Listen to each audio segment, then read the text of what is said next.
Assalamualaikum warahmatullahi wabarakatuh. Alhamdulillahilladzi arsala rasulahu bil huda wa dinil haqq liyudhhirahu 'ala dini kullihi wa kafa billahi shahida. Asyhadu an la ilaha illallah wa asyhadu anna Muhammadan 'abduhu wa rasuluh.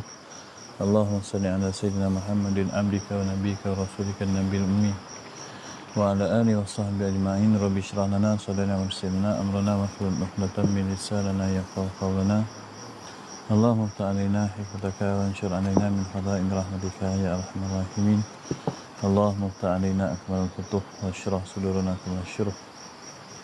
Subhanaka la ilma lana illa ma 'allamtana innaka antal alimul hakim. Allahumma inna dha'if faqawi fi ridhaka wa anfa'na wa khudhul khairi binawasina bi barakati Muhammadin sallallahu alaihi wasallam wa alihi wa sahbihi ajma'in.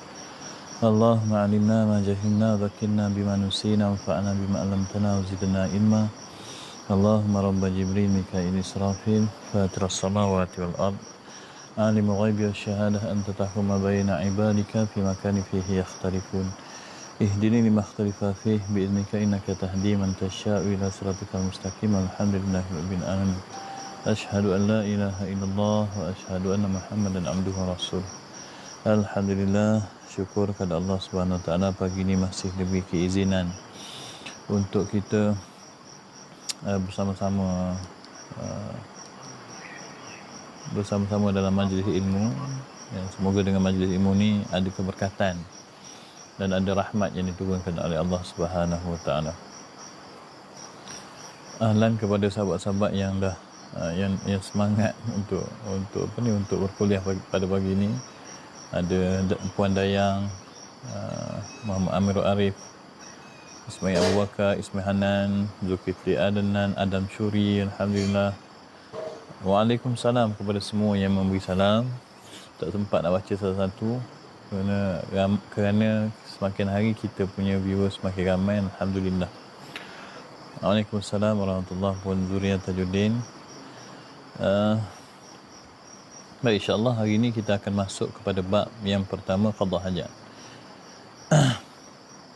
Siapa yang dah ada kitab muka surat 27, kitab yang hitam ni lah, muka surat 27, dan dia berbeza berbeza muka surat bagi versi-versi kitab yang berbeza. Hari ini agak silau, ana kena tutup ni sikit jendela.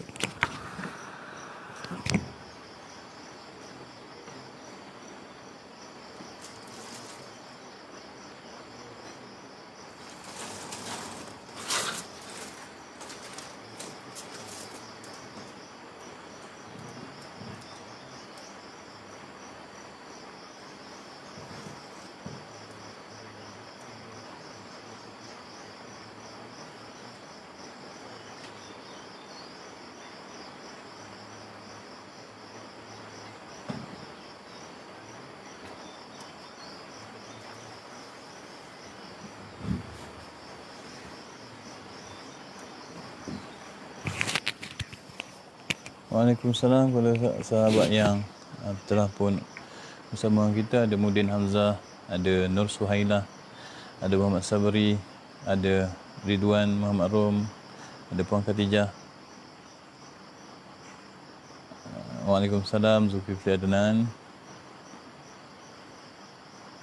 Tak gelap sangat ke kita punya ni? Selepas nak tutup jendela tepi ni.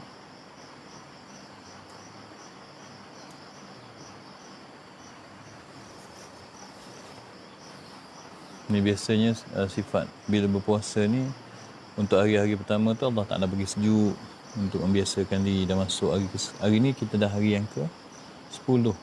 Biasanya ni dah mula panas. Dan pagi ni pun dah ada nampak tanda-tanda nak panas. Semoga Allah Ta'ala memudahkan urusan ibadah. Atas segala perkara kena lazim untuk kita sentiasa meminta kemudahan daripada Allah. Sebab kalau Allah Ta'ala nak jadikan dia susah tu, benda yang senang pun jadi susah.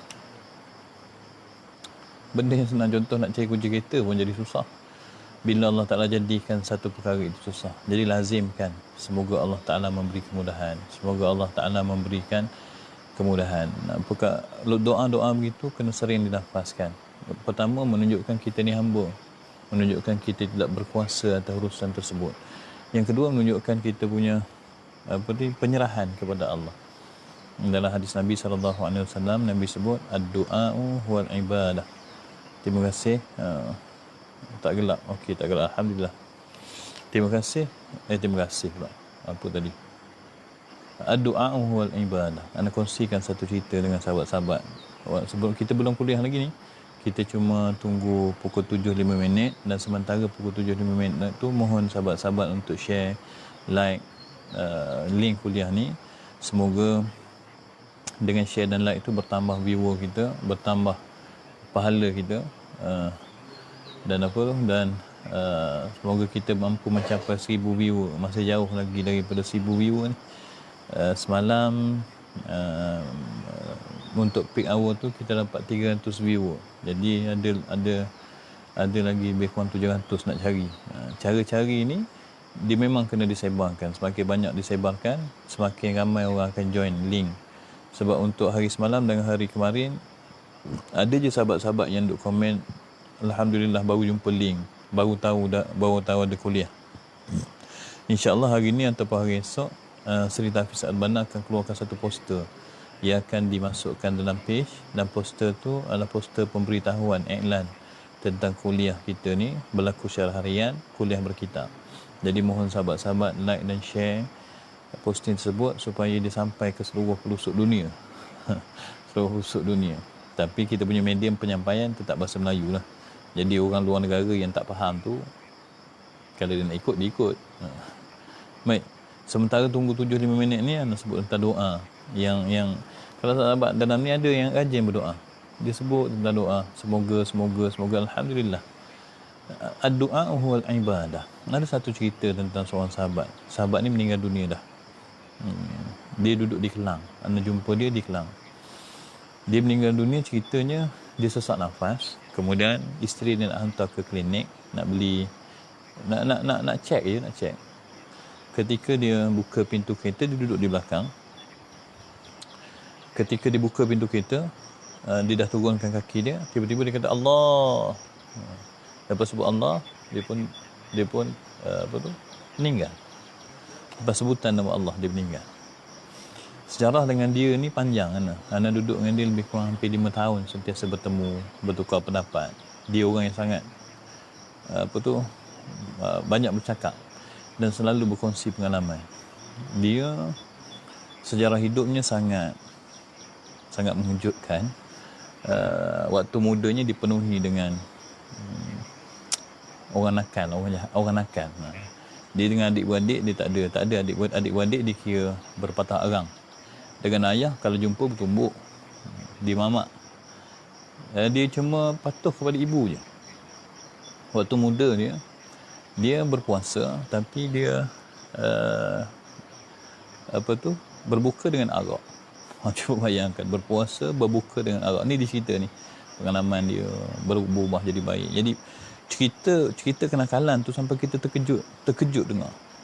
Ana pun tak sanggup nak cerita kat sini, tapi nak cerita tentang doa tu. Dia sampailah satu saat Allah Ta'ala beri dia hidayah. Allah Ta'ala alam apa kebaikan yang dia buat, pilihan Allah lah. Allah nak beri hidayah ni pada siapa yang dia nak. Jadi dia berubah. Bila dia berubah, maka perubahan yang ada pada diri dia tu menyebabkan orang sekeliling ni dia terkesima, dia terkejut. Orang jadi yang duduk hampir dengan dia semakin memisahkan diri. Sebab dulu ahli maksiat. Bila ahli maksiat ni, ahli maksiat akan berkumpul. Dia pula orang yang berada kerja bagus. Lepas tu ada pula syarikat kontraktor kelas C. Tiba-tiba bila dia bertaubat ni, hal-hal yang dia buat untuk mendapatkan projek, hal-hal yang dia buat untuk melariskan perniagaan dia sebelum ni, semua dah jadi terbatas. Sebab semua dah jadi haram. Dulu haram, tapi pada dia tak haram. Jadi menyebabkan dia muflis. Walaupun dia muflis, tetapi dia ada kebahagiaan, ada ketenangan dalam diri dia kerana perubahan. Tanpa dia tahu kenapa, bila dia fikir, dia muhasabah diri, kenapalah Allah Ta'ala beri dia berubah. Dia hanya boleh melafazkan perkataan kesyukuran sebab dia kata no point, tak ada sebab pun Allah Ta'ala, tak ada sebab pun atas usaha diri dia boleh berubah, tak ada. Sebab semua usaha dia semua nak jadi jahat, tiba-tiba Allah pilih nak jadi baik. Oleh kerana malu sangat dengan Allah, dia sebut selepas dia bertaubat, dia hanya beberapa kali angkat tangan berdoa. Tapi bila dia berdoa, dia jadi malu nak berdoa. Kerana banyaknya lah kebaikan yang Allah Ta'ala dah beri kat atas diri dia. Disebut kerana dia kata, Ustaz, saya tak tahu nak doa apa. Lepas tu kalau orang tengah berdoa, saya cuma tunduk. Saya bukan sombong, tapi saya tak tahu nak doa apa. Sebab Allah Ta'ala dah bagi saya banyak sangat perkara. Jadi bila kita dengar tu, pada sudut hati kita betul ada ketikanya kita segan untuk meminta kepada Allah. Tetapi kalau kita memahami konsep doa, sebenarnya tidak perlu segan dengan Allah. Sebab dengan Allah Ta'ala ni tak ada tempat nak lari kecuali kena bergantung pada dia. Ad-du'a wal ibadah. Ana beritahu dia, beginilah Haji walaupun Haji segan nak meminta, Haji kena ingat, doa itu ibadah. Doa bukan sekadar permintaan. Doa bukan sekadar, ya Allah, aku nak ni, bukan. Tapi doa itu adalah sebahagian daripada ibadah. Kalau Haji nak ibadah, antara perkara yang Haji kena buat adalah doa. Kalaulah doa itu ditinggalkan, artinya Haji telah meninggalkan salah satu daripada juzuk ibadah. Jadi Haji kena teruskan berdoa. Berdoa nak doa apa? Haji doa lah apa-apa. Doa sebagai ibadah. Doa lambang kehambaan. Malu betul, kita ada malu kerana dulu dosa kita banyak, tiba-tiba Allah Ta'ala pilih kita untuk jadi orang baik. Tak apalah malu, Alhamdulillah ada perasaan malu. Tetapi perasaan malu itu tidaklah boleh menjadikan alasan untuk kita meninggalkan berdoa. Kerana doa itu ibadah. Itu sekurang-kurang berdoa. Kenapa kita berdoa? Kita berdoa menunjukkan bahawasanya kita bergantung pada Allah. Dan kita berdoa kerana menunjukkan bahawasanya kita ni hamba. Hamba tidak ada kekuatan kecuali kekuatan yang diberikan daripada Tuhan kepadanya, daripada Allah kepadanya. Maka berdoa. Dan alhamdulillah pagi-pagi ini ataupun dalam banyak ketikanya lazimkan doa. Semoga Allah permudahkan. Semoga Allah Ta'ala terima sebagai ibadah. Sebut menunjukkan kehambaan kita. Baik. InsyaAllah hari dah pukul 7.05. Kita akan mulakan kuliah kita. Yang ada kitab, kita berada pada fasal yang pertama, adab qada hajat.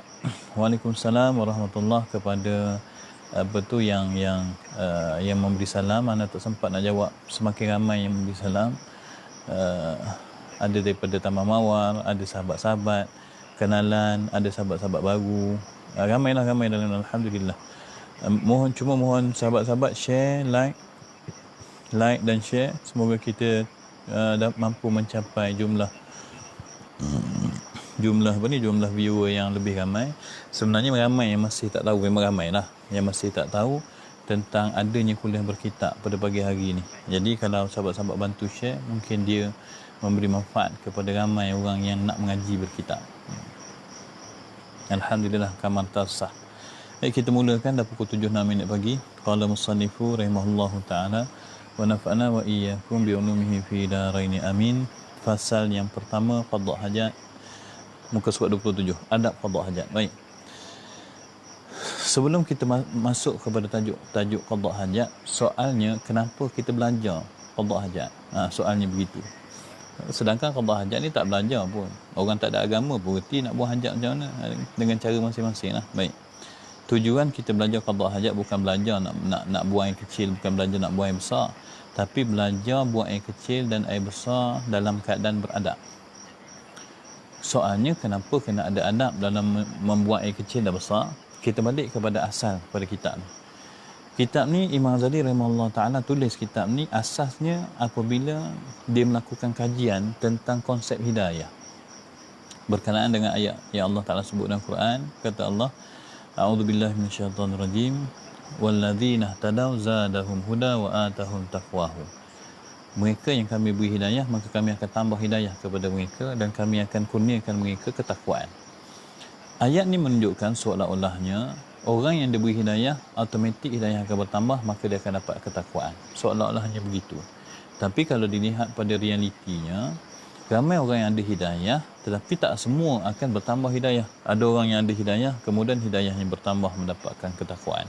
Ada orang yang dapat hidayah, tetapi walaupun dah ada hidayah, dia tetap. Sebab itulah ada orang yang bila berubah jadi baik, berterusan jadi baik dan jadi lebih baik. Ada juga orang yang berubah jadi baik sekejap, kemudian jadi jahat semula. Kenapa begitu? Sebab konsep hidayah ni yang pertama Allah Ta'ala punya, Allah Ta'ala beri kepada siapa yang dia nak, Allah Ta'ala tarik daripada siapa yang dia nak. Jadi yang Allah Ta'ala beri kepada siapa yang dia nak tu konsepnya rezeki.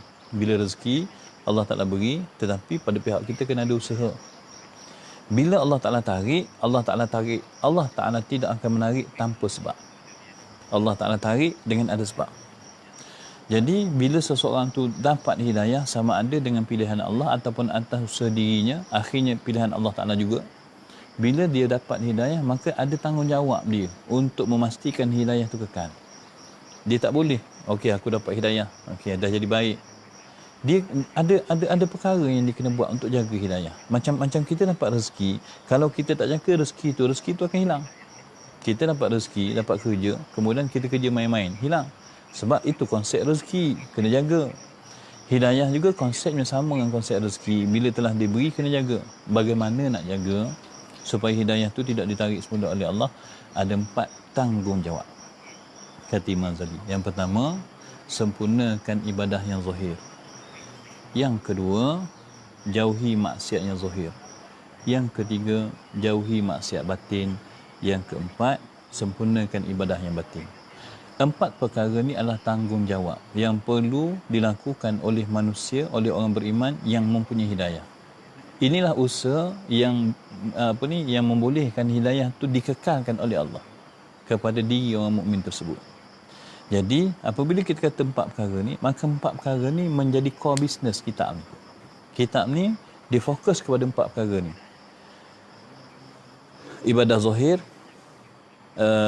maksiat zahir, maksiat batin, ibadah batin. 4 perkara ni menjadi tajuk utama kitab.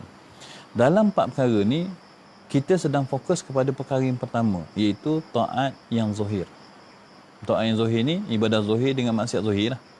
Jadi, dalam membahagikan tentang ketaatan yang zahir, dimulakan dulu dengan ibadah yang zahir. Jadi, ibadah yang zahir perlu disempurnakan. Apa makna menyempurnakan? Ibadah zahir yang kita buat, insya-Allah sah. Insya-Allah sah. Kerana apa disebut sebagai sah? Kerana telah melengkapi pada syarat fiqahnya, pada syarat rukunnya. Kalau solat cukup 13 rukun. Ada rukun fi'li, ada rukun qawli, dilakukan dengan sempurna, sah solat. Ambil sembahyang, dah kena semua anggota yang disyaratkan, sah. Tetapi menyempurnakan ibadah yang sah tu satu kerja lain. Mengambil wuduk 1 basuhan dengan 3 basuhan, 1 basuhan telah pun sah, 3 basuhan adalah sempurna. Baik, penyempurnaan ibadah yang zahir itulah yang sedang kita lakukan. Qada hajat boleh buat qada hajat, tetapi bagaimana nak melakukan qada hajat dengan lebih sempurna? Apa tujuan dia? Tujuan dia, kesempurnaan ibadah yang zahir itu diperlukan untuk menjaga hidayah. Oleh kerana hidayah perlu dijaga, caranya menjaga 4 perkara. Salah satunya, ibadah yang zahir perlu disempurnakan. Penyempurnaan ibadah yang zahir perlukan adab. Kalau kita melakukan 13 rukun dalam ibadah solat, maka sah. Tetapi adakah telah sempurna? Nabi sebut dalam sebuah hadis, solat itu tidak dikira 1/6, 1/10 daripadanya mafhum hadis. Tetapi dikira sekadar mana manusia itu mengingati Allah dalam solat. Penyempurnaan solat adalah dengan lebihnya mengingati Allah. Penyempurnaan penyempurnaan wuduk adalah lebihnya basuhan dan lebihnya khusyuk pada Allah. Jadi adab-adab ni perlu kita pelajari untuk menyempurnakan ibadah yang zahir. Tujuan utamanya untuk menjaga hidayah yang telah Allah Ta'ala beri. Andai kata manusia tak buat perkara ni, maka menjadi sebab untuk Allah Ta'ala tarik balik hidayah. Nanti kita akan cerita pula bab hidayah. Tapi inilah qada hajat kita nak tengok sempurna ke tidak. Jadi pada bab fiqh kita tak sentuh. Insya-Allah boleh dipelajari dalam kitab-kitab fiqh. Kita akan sentuh tentang kesempurnaan sahaja. Fasa yang pertama, adab qada hajat. Apabila engkau hendak masuk ke dalam tandas Baitul Khala ni bahasa Arab dah, Baitul Khala, tandas. Sama ada hendak melakukan qada hajat atau lainnya. Apa sebab nak masuk tandas? Banyak sebab. Tak kira lah apa sebab pun nak qada hajat atau lainnya, kamu hendaklah, ini adab dia, mendahulukan kaki kiri ketika hendak masuk. Masuk ke dalam tandas, adabnya kaki kiri. Besar ke perkara adab? Adab tu adab yang kecil. Tetapi apa kepentingan adab? Adablah yang menyempurnakan sesuatu perkara. Tujuan apa untuk disempurnakan perkara tersebut? Kerana apabila kita nak melakukan ibadah kepada Allah, kita nak melakukan dengan ibadah yang paling sempurna.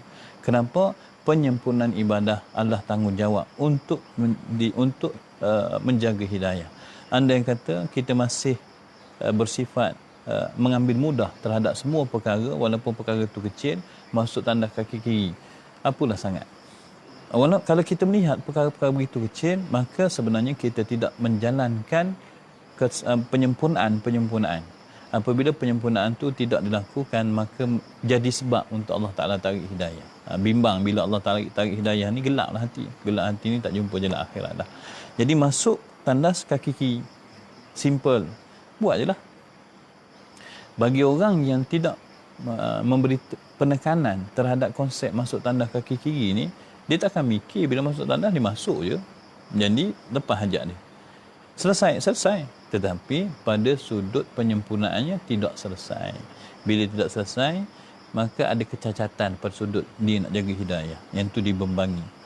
Kemudian, itu yang pertama. Kemudian bacalah ketika masuk tu, Bismillahirrahmanirrahim, a'udzubillahi minarrijsil khabithi wal mukhbithi syaitanir rajim. Ini salah satu doa. Doa yang kita biasa baca untuk kalau masuk tandas tu, apa dia? Doa masuk tandas. Allahumma inni a'udzubika minal khubuthi wal khaba'ith. Asal nak baca tu dia mula lupa. Allahumma inni a'udzubika minal khubuthi wal khaba'ith. Boleh baca doa tersebut. Bacalah ketika nak masuk tandas. Itu yang pertama. Yang kedua, yang pertama masuk tandas dengan kaki kiri, dan yang kedua bacalah doa tu. Ini adab. Penyempurnaan kepada ibadah. Yang kedua, ketika masuk tandas, janganlah dibawa bersama sesuatu yang tersurat nama Allah Ta'ala serta sekadar sifat-sifatnya, juga Al-Quran, sekadar nama malaikat, sekadar nama Nabi, kerana perkara demikian semua itu makruh. Apa-apa yang berkaitan dengan agama, tulisan-tulisan yang dihormati dalam agama, maka yang tu jangan bawa. Nama Allah, nama malaikat, ada tertulis nama sifat-sifat Allah. Kalau cincin kan, cincin tu ada nama Allah ke dan sebagainya, nama Rasul, tulisan-tulisan tentang agama tu, maka pastikan dia tidak dimasukkan, tidak dibawa masuk dalam tanah. Itu adab menunjukkan bahawasanya kita memuliakan agama. Sahabat mati Allah, anak masa kecil sentiasa diingatkan oleh mak, bila kita masuk masa anak kecil dulu, lepas maghrib kita akan mengaji. Jadi ketika lepas maghrib mengaji itu, siap mengaji, kita akan tutup Quran, kemudian letak atas kepala satu, letak pada hidung satu, letak kat dada satu. Dulu kita tak faham, anak tak faham kenapa kena buat macam tu. Tapi oleh kerana dia jadi kebiasaan, sebelum simpan Quran, cium dulu, letak atas kepala, junjung dulu, cium, letak kat dada, junjung, cium, letak kat dada. 3 kali kena buat, setiap kali habis baca Quran. Tapi apabila kita dah semakin dewasa, perbuatan tu dia mengajar kita untuk menghormati. Sehingga Al-Quran itu kita mampu hormati. Dan kalau kita tengok orang-orang yang kita tidak didik dengan perkara sebegitu ketika dia kecil, ketika dia dewasa, dia tak pandai menghormati Quran. Dia bukan tidak mempercayai Quran, tapi menghormati Quran, beradab dengan Quran. Adab dengan Quran tak ada. Jadi adab dengan Quran ni ketika kecil kena belajar dah. Apabila kita melazimi adab-adab ni, maka secara silaunya. Maka apabila kita melazimi adab-adab ni secara secara natural, dia akan menjadi adab, dia akan menjadi satu bentuk penyanjungan. Begitu juga dengan agama. Agama ni kalau kita tidak beradab dengan agama kita sendiri, maka siapa lagi nak menjaga adab dengan agama? Tak ada dah orang yang nak menjaga adab dengan agama. Ana minta maaf sahabat, gambar ke berbalam-balam sebab jendela ni begini. Ana cuba untuk tutup ya.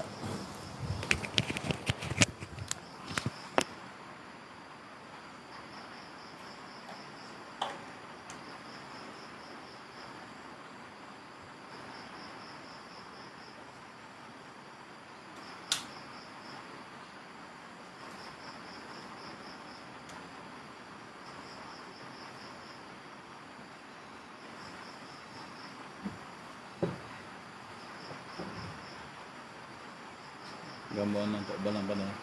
Yang kiri kanan balang-balang. Gambar anaknya tak balang. Di matahari cerah hari ni, jadi jendela ni ditembusi oleh cahaya.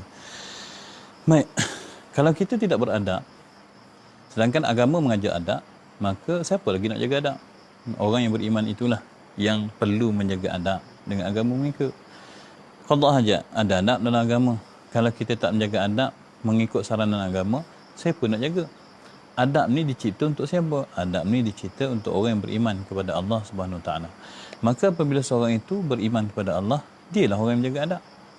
Kalau orang beriman pun tak menjaga adab, jadi siapa lagi nak jaga? Itu tugas kita sebagai orang beriman. Benda-benda yang bersifat agama, letakkan dia pada tempat mulia dalam hati, supaya dia tidak dibawa kepada tempat-tempat yang kotor. Baitul Khala ni tempat kotor, tempat buang hajat. Jangan bawa perkara-perkara tersebut masuk dalam tandas. Tunjukkan penghormatan kita kepada perkara-perkara agama. Hukumnya khilaf ulama. Sebagai ulama kata haram, sebagai ulama kata makruh. Makruh adalah apalah sangat dengan perkara makruh. Jangan, dia bukan berkait dengan perkara makruh saja, bahkan dia berkait dengan sama ada kita meletakkan dia pada satu tempat yang tinggi ataupun tidak. Sama ada kita memuliakan dia atau tidak. Dan memuliakan sesuatu tu nilainya pada bab adab, pada bab penyempurnaan agama. Baik, selesai. Yang ketiga, demikian lagi ketika masuk tandas, jangan terbuka kepala dan sepatutnya dipakai alas kaki. Dan apabila hendak keluar, didahulukan kaki yang kanan. Masuk, pastikan kepala tertutup. Terbuka, tak ada masalah. Tetapi kalau kita menutup kepala, maka kita sedang melaksanakan adab. Jadi masuk, tutup kepala. Tutup dengan kopiah boleh, tutup dengan topi boleh, tutup dengan kain boleh. Kalau dah tak ada sangat tu, tutup dengan cebok tak apa. Janji kepala tutup. Tak ada sangat, tutup dengan tangan. Sementara untuk kita menyelesaikan qada hajat, tutup dengan tangan. Dan kalau boleh, dekat tempat dapur kita, dekat tempat bilik air kita, dekat tempat nak masuk tandas, tu sediakan satu paku, sangkutkan satu topi. Ajar anak-anak untuk masuk tandas dengan menutup kepala mereka. Sebab ia adalah sunnah. Ia adalah perkara yang perlu dilakukan untuk penyempurnaan. Menyempurnakan. Benda-benda kecil begini, sahabat rahmati Allah. Benda-benda kecil begini, dia tidak akan dilihat berat. Tidak akan dilihat berat. Kecuali orang yang memaksa diri dia untuk memberatkan perkara ini. Memberatkan bukan maksudnya jadi wajib syarak, bukan. Kalau kita tak mula beramal dengan perkara-perkara kecil dalam agama ni, tak ada orang dah nak beramal. Orang Islam tak beramal. Orang bukan Islam, dia tak beramal juga. Bahkan kadang-kadang ada orang bukan Islam beramal dengan perkara-perkara kecil. Kita dengar cerita di Jerusalem. Sebutan tak kerti Jerusalem ke, Jerusalem ke. Mereka ni, kalau kita tengok, sekarang ni orang akan makan buah selepas makan. Lepas siap makan, dia akan makan buah. Tapi sunnahnya makan buah dulu sebelum makan makanan yang lain. Amalan makan buah dulu ni dipraktikkan di Israel sana tu. Memang mereka mengamalkan makan buah dulu sebelum makan nasi, kerana itu adalah berkait dengan faktor kesihatan. Mereka pun beramal dengan sunnah Nabi SAW. Kenapa? Kerana di sana ada kebaikan. Tapi yang lebih patut untuk beramal dengan sunnah Nabi itu kita. Maka panjang sangat cerita bab tu. Jadi sahabat rahmati Allah, nampak adab-adab ni, maka tunaikan adab-adab tu. Masuk, tutup kepala. Kemudian pastikan kalau boleh pakai alas kaki. Lagi-lagi kalau tempat tu tempat yang tandas yang berkongsi. Janganlah masuk dengan keadaan tidak beralas kaki. Kalau tandas tu kotor, kalau tandas tu bersih, tak apalah. Tak apa pun, alas kaki masih menjadi sunnah. Kalau ada rumah kita tu, sediakan selipar. Letak dalam bilik air tu. Untuk mengikut sunnah ni. Kemudian bila kita keluar, dah selesai dah qada hajat, bila kita keluar, dia ada lagi perbahasan ketika qada hajat tu. Tetapi diringankan perbahasan di sini sebab kita cuma mengambil adab. Keluar, dahulukan kaki yang kanan. Keluar daripada Baitul Khala tu, keluar daripada tandas tu, dahulukan kaki yang kanan dan baca alhamdulillahilladzi azhaba anni ma yu'dhini wa abqa alayya ma yanfa'ani. Ini doa yang jarang kita baca doa ni. Kalau kita baca alhamdulillahilladzi azhaba anil adha wa afani, tu je kita baca. Yang ni panjang sikit, azhaba anni ma yu'dhini wa abqa alayya ma yanfa'uni. Jadi sahabat nak pilih baca doa mana semua boleh. Janji ada doa keluar daripada tandas. Yang biasa kita baca itulah alhamdulillahilladzi azhaba anil adha wa afani. Atau haba anni al adha wa afani. Ada orang sebut anil adha, bukan anil adha, anni daripadaku, al adha, keburukan, kekotoran, kejahatan.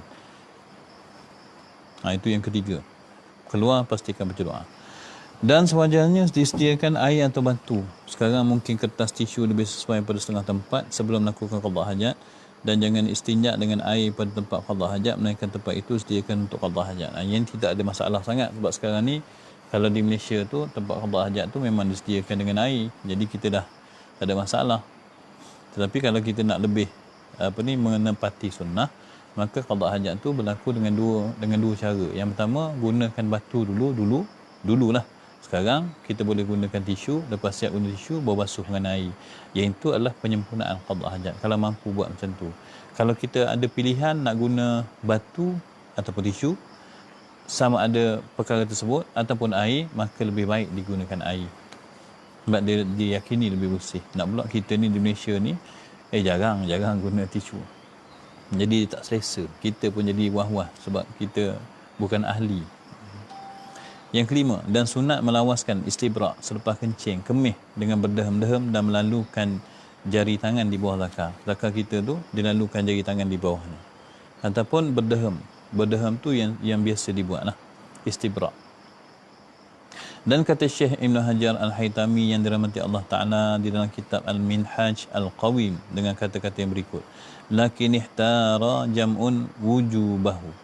Tetapi kebanyakan ulama memilih istibrak selepas kencing tu wajib. Istibrak selepas kencing ni sebagai ulama ni jadi khilaf. Apa hukum istibrak selepas kencing? Baik.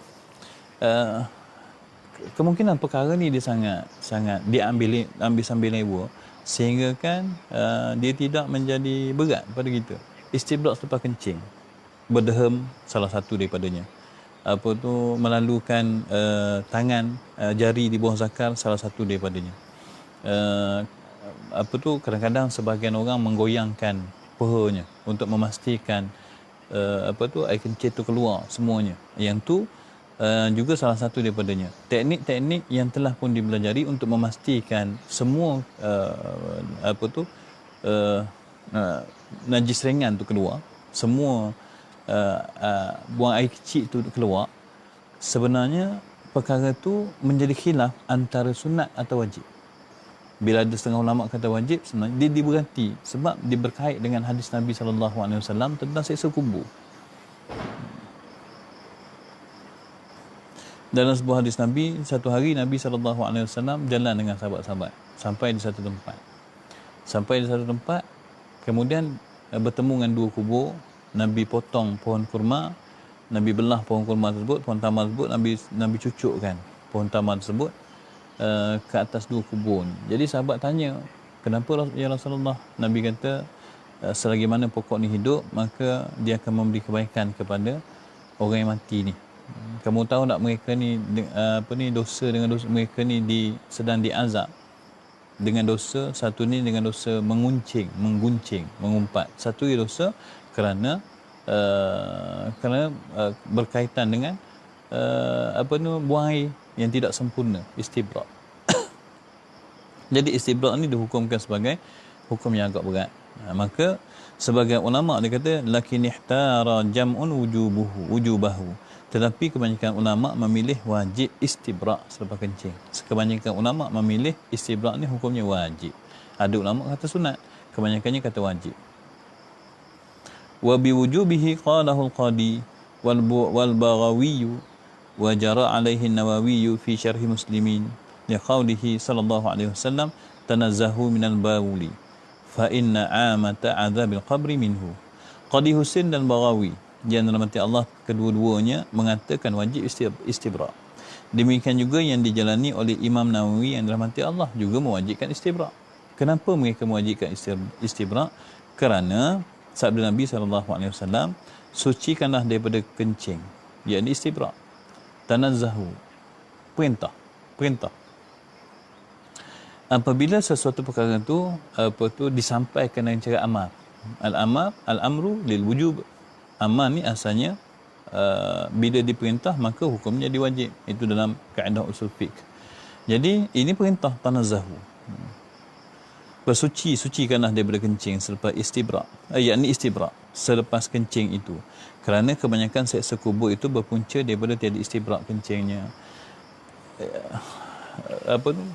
Kalau kami di pondok tu, Tok Guru dia bagi perumpamaan, orang lelaki ni dia macam bila dia buang air, dia macam air dalam gelas. Apabila kita tuang semua air dalam gelas, kemudian kita letak semua gelas tu, kita akan lihat ada lagi air yang sedikit. Jadi kalau kita tuang sekali lepas tu, ada lagi 2-3 titik yang keluar. Jadi orang lelaki ni sifat buang air kecil dia begitu. Oleh kerana begitu sifatnya, maka yang titisan-titisan tu terakhir tu nak dipastikan keluar istibra'. Kalau tidak keluar ketika tu, siapa yang melihat, siapa yang memerhatikan diri dia sendiri, dia akan perasan. Kadang-kadang ketika dia berjalan, dia akan terasa seperti ada titisan air keluar, setitik atau 2 titik. Kadang-kadang tengah rukuk dalam sembahyang, tengah sujud dalam sembahyang, dia terasa. Kalau benarlah turunnya perkara tersebut, titisan-titisan tersebut, maka solat dia batal. Jadi kalau dia tidak mengetahui tentang batalnya solat, berterusan perkara begitu, berapa banyak solat dia batal dalam kehidupan. Dan kalau pun solat dia tak batal kerana dia tak sembahyang, kemudian ketika dia berjalan, perkara itu keluar, titisan-titisan air kencing yang lebihan tu keluar, telah kena pakaian dia. Kemudian apabila sampai waktu solat, dia pun solat dalam keadaan menanggung najis, maka solatnya juga tidak sah. Jadi kata Nabi SAW, kebanyakan seksa dalam kubur akibat kita tak cermat. Kenapa? Akibat berpunca daripada tiada istibra' kencingnya.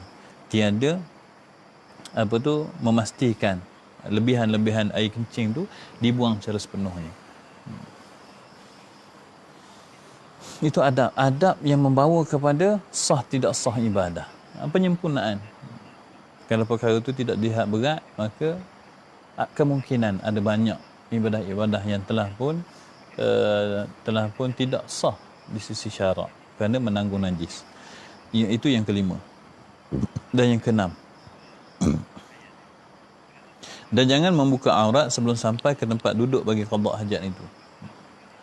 Pentingnya jaga aurat ni sehingga dibahas dalam qada hajat. Bila masa nak buka aurat?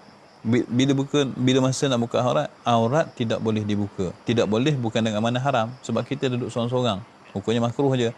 Tetapi kesempurnaannya adalah aurat tu hanya dibuka ketika kita dah sampai kepada tempat qada hajat. Dah sampai dah, kalau kat tandas tu dah sampai dah kat tempat cangkung tu, dekat tempat duduk tu. Dah sampai kat situ, barulah kita boleh buka aurat kita. Jangan menghadap ke matahari dan bulan. Ini macam matahari. Menghadap ke dia, buang yang kecil. Kalau kita berada di luar tandas lah. Kalau kita berada di rumah dan kebetulan rumah tu tandas dia dah menghadap matahari bulan, itu tak ada masalah. Sebab dia tempat yang telah disediakan untuk tandas. Jangan pula kita sengit kan, pecahkan tandas, keluar modal baru, perkara tu tak perlu. Yang tak boleh buang air kecil, buang air besar, menghadap tandas, menghadap bulan dan menghadap matahari dan bulan hanyalah ketika perkara itu dilakukan bukan di tempat qada hajat. Contohnya di padang, dalam semak dan sebagainya, pastikan tidak menghadap matahari dan bulan. Dan jangan menghadapkan kiblat dan juga membelakangkannya. Jadi 4 perkara yang tak boleh menghadap, tak boleh membelakangkan. Matahari, bulan, kiblat. Matahari, bulan, kiblat, 3 perkara. Matahari, bulan, kiblat ni tidak boleh membelakanginya, tidak boleh menghadapnya. Jangan. Perkara itu dilarang oleh agama. Dan jangan duduk qada hajat di dalam air tenang. Kalau kita ni buang air di tempat yang bukan qada hajat, maka pastikan tidak membuang air itu di tempat air tenang. Paya contohnya. Ataupun tempat lopak-lopak air, tempat jadi minuman binatang. Maka pastikan kita tak buang air kat situ. Jangan kencing ataupun berak di bawah pohon kayu yang berbuah. Walaupun ketika tu pohon kayu masih belum berbuah, bukan musim dia. Kita duk berak, kita duk kencing di bawah tu. Alasan jadi banja. Ialah pada sudut banjalah, tetapi pada sudut nampak pengotornya. Islam adalah, sebahagian daripada Islam tu adalah kebersihan. Walaupun dia masih belum berbuah, maka tidak dibenarkanlah untuk kita buang begitu kan. Kalau masa berbuah tu jatuh tadi memang tak ada orang nak ambil dah. Tapi kalau masa tidak berbuah pun kalau kita buang di situ, itu menunjukkan pengotornya kita. Sedangkan an-nazafatu minal iman, kebersihan sebahagian daripada agama. Tapi zaman ni perkara tu jarang dah berlaku kerana kita dah ada tandas. Jadi gunakanlah tandas tu. Seboleh-bolehnya apabila kita nak melepaskan dua perkara ni, tandaslah. Kecuali dah terdesak tu, maka ikutlah ada adab yang telah disebut. Jangan buang air kecil pada tanah yang keras dan pada tempat angin yang berhembus kerana memelihara daripada terpercik. Dibimbangi datang perasaan was-was. Kok seluar aku ni kena kot najis tadi buang air. Tak payah semayang lagi lah. Tak payah semayang lagi lah. Nyuduhnya tak semayang. Asalnya kerana melanggar adab je. Dan hendaklah bertelkan pada ketika dudukmu di atas kaki kiri. Ini wallahu ta'ala alam lah. Bagaimana kita nak beramal. Sebab setiap kali disebutkan perkara ni, seolah-olah benda tu benda baru. Bertelkan ni artinya, ketika kita mencangkung untuk buang air tu, kita punya punggung kiri, punggung kanan kita duduk di atas kaki yang kanan. Begitu. Kaki kita ni, dirikan dia. Seolah-olah kita nak duduk mencangkung. Tapi kaki, jangan duduk mencangkung macam ni, dirikan kaki. Kemudian belakang tumit kita ni, dudukkan punggung kita yang kanan. Kaki kiri kita berdiri macam tu. Dirikan, letak. Jadi satu macam ni, satu macam ni. Jadi lutut kita akan naik ke atas. Lutut kiri ni akan naik ke atas. Dan letakkan tangan di atas lutut kiri tu. Letak pada, terbalik dah anak ni. Terbalik. Betulkan duduk di atas kaki kiri. Kaki kiri yang duduk begitu. Dudukkan punggung kiri di atasnya. Kemudian kaki kanan dirikan. Lutut tu tinggi. Maka tangan kita duduk atas lutut dan letakkan kita punya tangan di pipi ni. Baik. Duduk ni adalah duduk yang dilakukan oleh Nabi SAW. Ada satu cerita tentang satu hari ketika Nabi pergi qada hajat. Nabi pergi qada hajat, Nabi akan pergi ke tempat bersemak. Dan kalau tempat tu tak ada semak, maka semak akan datang menutupi aurat Nabi. Subhanallah. Jadi satu hari ni, Allah Ta'ala alam cerita ni. Suatu hari, Nabi nak qada hajat. Kemudian ada seorang Yahudi ni nak bunuh Nabi. Telah pun mengintai berhari-hari nak bunuh Nabi.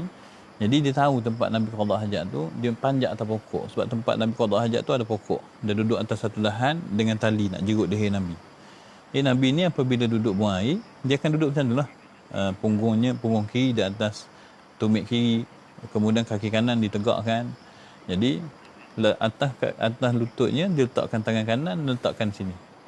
Tangannya di sini. Maka bila Yahudi tu nak masukkan daripada atas pokok tu, nak masuk dalam leher Nabi, ada tangan. Jadi tak boleh nak masukkan. Dia pun tunggu. Sampailah Nabi siap qada hajat. Masih lagi dia tak boleh nak sarungkan. Atas pokok tu nak sarungkan tali ke leher Nabi. Akibat daripada tangan Nabi duduk sini. Jadi akhirnya menjadi sunnah. Duduk sini, kaki kirinya, punggung kirinya duduk di atas kaki kiri. Dan kaki kanannya ditegakkan. Dan jangan kencing sambil berdiri melainkan dalam keadaan terdesak. Jadi kencing berdiri ni boleh tak? Boleh dalam keadaan terdesak. Tapi kalau di rumah, tempat yang lapang, tempat yang tidak menimbulkan syak usangka, tempat yang tidak darurat, tempat yang tak kotor, maka ketika tu adabnya adalah kencing dengan cara duduk. Jadi jangan ajarlah kencing berdiri ni. Sebut biasa anak-anak kalau tak disebut, mereka akan mula kencing berdiri. Jadi sebut pada mereka untuk kencing duduk. Yang ketujuh, dan himpunkan pada istinja itu pemakaian air dan batu atau tisu. Jadi batu ni boleh diganti dengan tisu. Maka hendaklah disapu pada tempat istinja itu dengan 3 biji batu atau 1 batu 3 penjuru. Contohnya, ni batu. Contohlah. Contoh ini. Ini contoh sajalah. Batu ni besar. Jadi kalau batu ni besar, padan cukup dengan 1 batu, kita gunakan 3 penjuru. Penjuru ni 1, penjuru kalau ni penjuru, batu yang besar, penjuru, 1 lagi penjuru, cukup dengan 1 batu. Kalau batu tu kecil, maka pakai 3 batu lah. Dihimpunkan cara istinja dengan batu, ataupun sekarang ni guna tisu, guna 3 helai tisu ataupun 3 tempat beza dekat tisu tu, kemudian baru basuh dengan air. Yang tu yang paling sempurna, qada hajat yang paling sempurna. Jadi di rumah kita sediakan tisu, dalam bilik air sediakan tisu untuk mendapat kesempurnaan ketika qada hajat. Batu istinja itu hendaklah suci lagi kesat sekira-kira dapat menghilangkan rupa najis itu. Yang ini dibahaskan dalam kitab fiqh. Dan demikian juga disapu pada zakar 3 kali dengan 3 biji batu atau 4 atau 3 tempat dengan 1 biji batu. Samalah. Kalau batu tu besar boleh guna 3 penjuru. tak ada masalah. Kalau batu tu kecil, pakai 3 biji batu. Dan jika tiada suci dengan 3 kali, hendaklah dilebihkan sehingga menjadi 5 kali. Sapu 3 kali tak suci, sapu kali keempat baru suci. Maka sunat untuk ditambah jadi 5 dalam bilangan yang ganjil. Kalau tak suci dengan 5, sapu dengan 6 dah suci, maka sunat pula sapu ke-7 untuk memastikan dia ganjil. Kalau 7 kali pun tak suci lagi, maknanya perbuatan kita tak betul lah. Cara kita tu tak kena. 7 kali tu sepatutnya dah suci lah. Dan jangan diistinjak dengan tangan kanan, melainkan dengan tangan kiri. Istinjak dengan tangan kiri. Jangan istinjak dengan tangan kanan, sebab tangan kanan ni satu kemuliaan. Kanan ni satu kemuliaan bagi Allah. Maka setiap perkara yang berupa kanan ni dijagalah daripada menyentuh perkara-perkara yang kotor pada sisi syarak. Yang ke-8, apabila selesai daripada istinja, adalah dibaca keluar daripada tandas, Allahumma tahhir qalbi minan nifaq wa hassin farji minal fawahish. Ini doa ni sama dengan doa yang kita baca. Minta pada Allah supaya disucikan daripada sifat nifaq, wa hassin farji, dan bersihkanlah aku punya kemaluan ni daripada segala kekejian. Baik. Anda kongsi doa ni sebab ada seorang guru, seorang cikgu. Cikgu ni duduk Kuantan. Dia berkongsi ketika membaca doa ni, dia kata, kenapa kita ni yang telah keluar itu najis, yang menegakan perut. Tetapi kenapa kat situ kita minta untuk disucikan hati daripada sifat nifaq? Dia kata pengajarannya adalah apabila sesuatu tu jadi bersih, apabila sesuatu tu dibersihkan, maka yang keluar adalah kekotoran. Ketika kita membersihkan najis, apabila najis tu keluar, maka kita punya punggung jadi kotor. Bila kotor tu kita bersihkan, yang terpisah itu adalah kekotoran. Sebenarnya konsep membersihkan dan terpisah itulah kekotoran. Konsep itulah yang digunakan untuk membersihkan hati. Bagaimana cara untuk membersihkan hati? Bagaimana cara untuk dapat hati yang suci? Maka hati perlu dibersihkan daripada kekotoran. Jadi perkara itu sebenarnya sama je. Bersihkan perkara zahir, bersihkan perkara batin. Cuma teknik pembersihan tu berbeza. Jadi dia kata, daripada kita tak buat apa-apa ketika kita dah siap membersihkan diri daripada perkara-perkara keji, perkara-perkara kotor, najis-najis ni, selitkanlah doa, ya Allah, seperti mana engkau membersihkan perutku daripada kekotoran, membersihkan punggungku daripada kekotoran, maka engkau bersihkanlah juga hatiku daripada sifat kemunafikan. Gunakanlah ketika kita membersihkan semua perkara tengah basuh pinggan, ya Allah, Tuhanku, seperti mana engkau keluarkan kekotoran daripada pinggan ni, maka kau keluarkanlah juga kekotoran yang berada dalam hati aku ni. Ketika apa sahaja proses pembersihan yang kita buat, tengah mesa rumput, bersihkan kawasan rumah, ya Allah, seperti mana engkau membersihkan kawasan rumah ni, kau bersihkanlah juga hatiku daripada sifat nifaq. Selalu diperingatkan ketika kita melakukan pembersihan, maka ketika tu minta pada Allah yang terbersih sama ketika kita bersihkan Allah, bersihnya hati kita. Itu tanda pergantungan yang tinggi kepada Allah Subhanahu Wa Taala. Itu tanda kita sebagai hamba kepada Allah, dan itu tanda keseriusan kita untuk memastikan segala keseriusan kita dalam nak memastikan kita nak bersihkan diri daripada sifat mazmumah. Sahabat rahmat Allah, membersihkan sifat mazmumah bukan perkara mudah. Membersihkan sifat mazmumah bukan perkara mudah. Dia bukannya perkara yang kita boleh ambil, campak, kemudian selesai. Bukan. Sifat mazmumah ni kita bersihkan hari ni, esok dia datang. Kita bersihkan pagi, petang dia datang. Dia adalah sesuatu yang seolah-olah melekat rapat dengan kita ni. Jadi untuk memisahkan diri daripada sifat ni, dia memerlukan kepada kesungguhan. Sedangkan orang yang bersungguh-sungguh pun untuk membersihkan hati mereka tahu bahawasanya perbuatan mereka masih belum cukup untuk membersihkan hati. Mereka pun tahu.